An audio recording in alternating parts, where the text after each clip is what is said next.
All right, welcome to This Explainer. Today, we're diving straight into a massive scientific mystery right in the middle of the most unforgiving, brutal environment on our planet, Antarctica. We're talking about winds that can literally knock you off your feet, blinding whiteouts, and temperatures that freeze heavy machinery completely solid. And the thing is, the climate shifts happening in this chaotic frozen continent don't just stay there, right? They dictate global sea level rise, they alter atmospheric circulation across entire hemispheres, and they essentially reshape Earth's whole energy balance. But here's the catch. To truly understand those massive macro-level changes, scientists have to zoom way in. They basically have to play detective with incredibly granular, isolated data gathered from the absolute harshest conditions imaginable. So it all boils down to this central question. Can an algorithm actually predict the coldest, most chaotic weather on Earth? Well, today we're going to unpack a fascinating 2025 study by Ashok and their team, which definitively cracks the code of extreme polar weather using modern machine learning. The core philosophy of this research is pretty simple but absolutely crucial. Global climate impacts start with local Antarctic data. The researchers realized that before we can even attempt to perfectly model the entire continent, we've got to master the data flowing from just a single isolated British Antarctic Survey automatic weather station. Every tiny microfluctuation in temperature or radiation at this one station ripples outward. It interacts with the surrounding ice, it changes atmospheric pressure, and eventually it impacts global ecosystems thousands of miles away from the polar caps. Part 1. The Antarctic Climate Puzzle. Understanding Antarctica isn't exactly as simple as just checking a thermometer. It's like a giant, wildly shifting puzzle. And for decades, the biggest gap in Antarctic climate research has actually been our methodology. Historically, scientists relied on these really rigid traditional models, basically fixed, statistical observation protocols that look at long-term trends in isolation. But those older models, they totally failed to capture the complex, real-time interdependencies between different weather variables. Think about it. If the wind picks up exactly when the sun is hitting the ice at a specific angle, a rigid model gets confused because it expects those variables to just act independently. But out on the ice, everything interacts with everything else all at once. So, the 2025 study proposes a massive upgrade, a dynamic Python pipeline. By building a modular, automated system using Python 3.8, these researchers can process massive amounts of data from 2020 all the way to 2024 with total flexibility, uncovering those hidden, nonlinear interactions that the older models simply missed. Moving on to Part 2, Gathering the Frozen Clues. Okay, every good detective needs clues, right? And our crime scene is an automatic weather station surrounded by endless ice.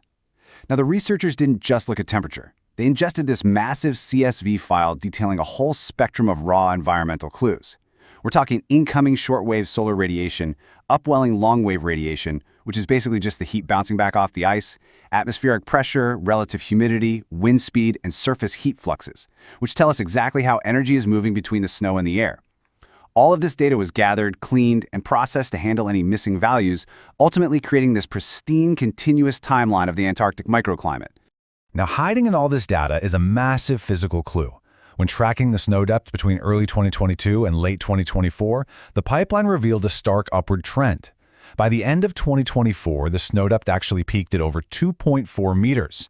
For the researchers, this cyclical accumulation and compaction over time is deeply informative. It acts as a physical record of the environment, potentially pointing to things like increased regional precipitation or maybe decreased melting rates over those specific years. But hey, snow isn't the only dramatic baseline we need to establish here. The data perfectly captured the extreme swings of the austral seasons. During the incredibly dark, harsh Antarctic winter, specifically around June, average temperatures plunged to negative 22 degrees Celsius, before eventually clawing their way back up during the polar summer. Establishing these baseline seasonal swings is absolutely vital before anyone can definitively claim a long-term warming or cooling trend.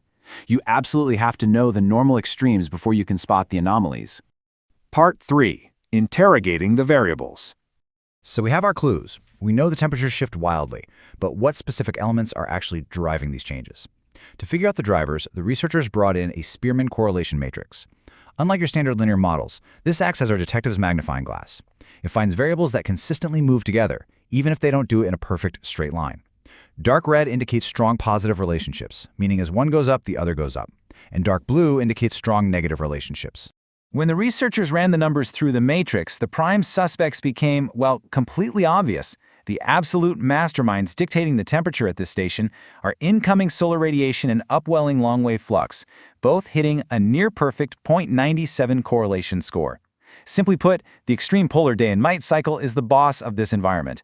Meanwhile, variables you might actually assume are critical, like wind speed and humidity, turned out to be relatively minor players.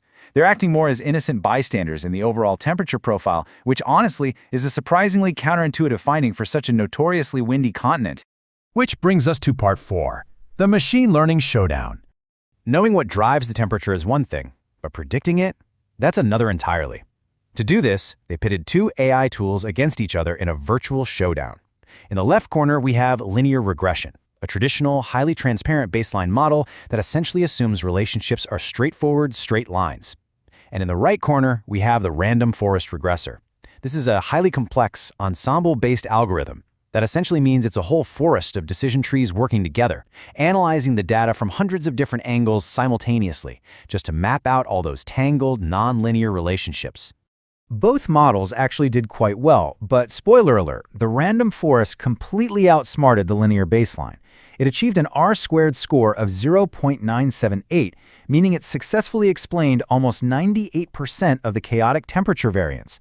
It also shrank the root mean squared error, or RMSE, down to just 1.53 degrees, meaning its predictions were incredibly close to reality. This definitively proves that if you want to capture the chaotic, nonlinear reality of Antarctic weather, you absolutely need complex ensemble machine learning. Straight lines just don't cut it in the extreme cold. And as the algorithm cycled through the data over multiple epochs, you can literally see the error loss plummeting while the predictive accuracy skyrockets. It successfully learned how the masterminds, solar radiation and surface flux, interacted with those minor players to dictate the exact temperature at the station. It wasn't just guessing. The algorithm was genuinely mapping the underlying physical reality of the climate. Finally, part 5, Beyond the Ice. So, we've solved the local mystery, but what's the real-world impact of all these findings? Well, the authors of this study view their local data within a much larger context. Based on their analysis, they conclude, and I'll quote them directly here, the chronic upward thrust in carbon dioxide concentrations and ocean temperatures calls for more potent worldwide emission control measures. Now, while they do note their specific 2020 to 2024 data represents seasonal variability rather than long-term climate trends, they position their findings as part of a broader call for improved global tracking and emission controls. On a practical level, what this study really provides us with is a global blueprint. The researchers openly shared all their Python codes on GitHub. This isn't just about one automatic weather station. It's a lightweight, fully reproducible pipeline that can be deployed at stations all across Antarctica. And because it's lightweight, it doesn't require some massive, energy-hungry supercomputer thousands of miles away. Isolated stations can run these exact algorithms locally. Doing so provides real-time support for on-the-ground station logistics and builds a remarkably robust, data-driven foundation for tracking our global climate resilience. We've seen how open-source data and ensemble machine learning can successfully interrogate the complex, chaotic variables of the absolute most unforgiving environment on the planet. So it leaves us with this final thought. If these lightweight algorithms can decode the harshest climate on Earth today, how might they be scaled up to save our global environmental future tomorrow? Thank you so much for joining me for this explainer. Keep questioning the data and stay curious.